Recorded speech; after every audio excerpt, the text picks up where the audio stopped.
thinking with my mouth open since 2020.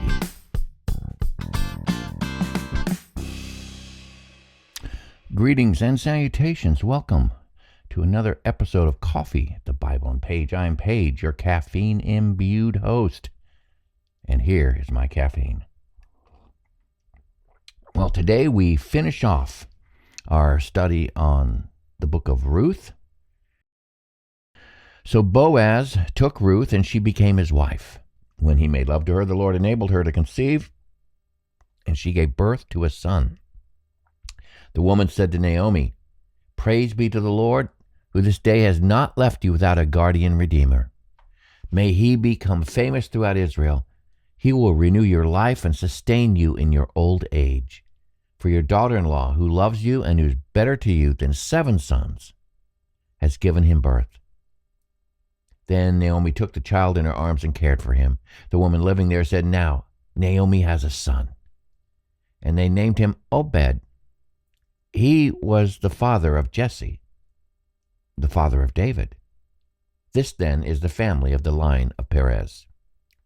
Perez was the father of Hezron, Hezron the father of Ram, Ram the father of Amminadab, Amminadab the father of Nahshon, Nahshon the father of Salmon, and Salmon the father of Boaz, Boaz the father of Obed, Obed the father of Jesse, and Jesse the father of David.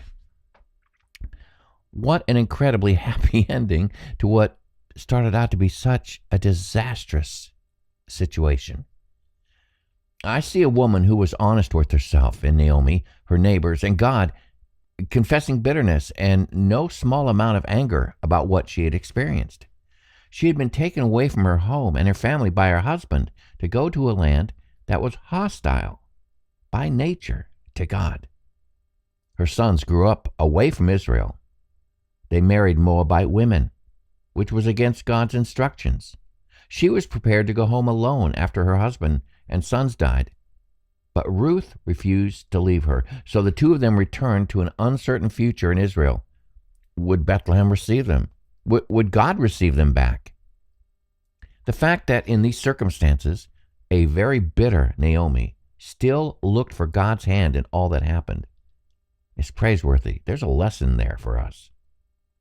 And Ruth embraced a new religion with its customs, and she relied on the wisdom of Naomi.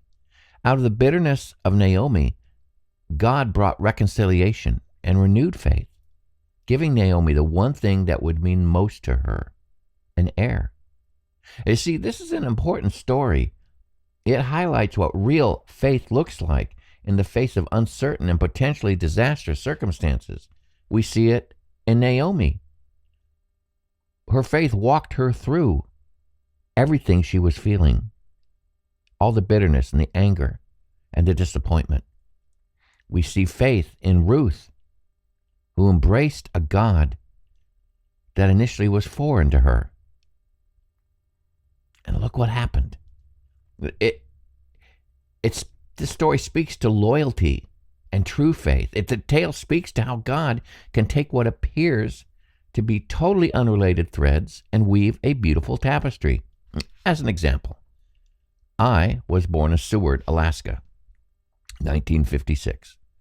Moved to Anchorage, then Fairbanks, and then later to Sitka, where I grew up. And while in Sitka, I attended a high school music festival in Juneau, another town in southeast Alaska, where I met a young lady named Glenda. She had been born in Fairbanks. She moved to Petersburg, then to Mount Vernon in Washington State, then to Missouri, back to Petersburg, and then to Kodiak, and finally to Ketchikan. While in Ketchikan, she also traveled to this very same music festival in Juneau, where she and I met, and we fell in love. And finally, we got married 2 years later. I was 20, she was 18. She had just graduated from high school. There are so many things that could have kept us from ever meeting each other. But God did what God always does. He orchestrates life in order that his will be done. Here we are, 51 years after meeting each other, and we're still in love. We're still married. Our God can redeem any circumstance or situation to work his will in our lives. God moved in extraordinary ways to found a family that would produce a Messiah who would change everything. Through Naomi and Ruth.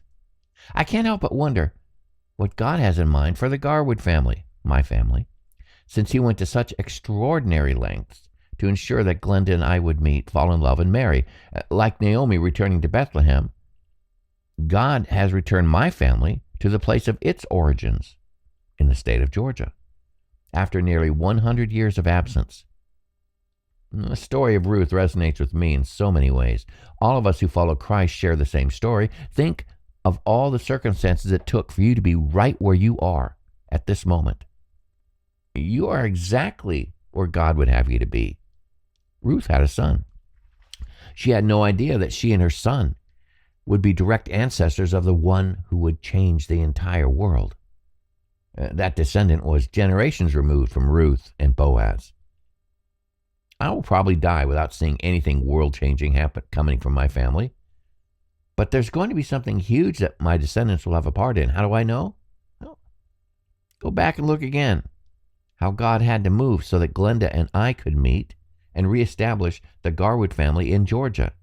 Look again at all that God did to bring a Moabite woman into the lineage of Jesus. All that effort, all that energy expended to found this branch of the Garwood family only tells me there is greatness in our future. The same can be said about each Christ follower who is reading this or listening to this podcast. There is a reason you are who you are. There is a reason you are where you are today. The story of Ruth highlights one important truth. God will go to any extreme to accomplish his will in your life and mine. Amen. Or, as it's more properly translated, so be it. That's a good place to stop our study. As usual, feel free to go to my Patreon site, Coffee Bible page, where you can purchase the transcript for these podcasts. Or if you become a supporting member, they are yours for free. You can find me on YouTube, Coffee Bible Page, and my website, coffeeBiblePage.com, which has links to everything, plus some tidbits of bloggery. So here's my coffee. It's still good. God bless you. Have a wonderful and fabulous day. Bye-bye. You can purchase these transcripts at patreon.com/coffeebiblepage. And then there's my website, coffeeBiblepage.com, where you can find all of my podcasts.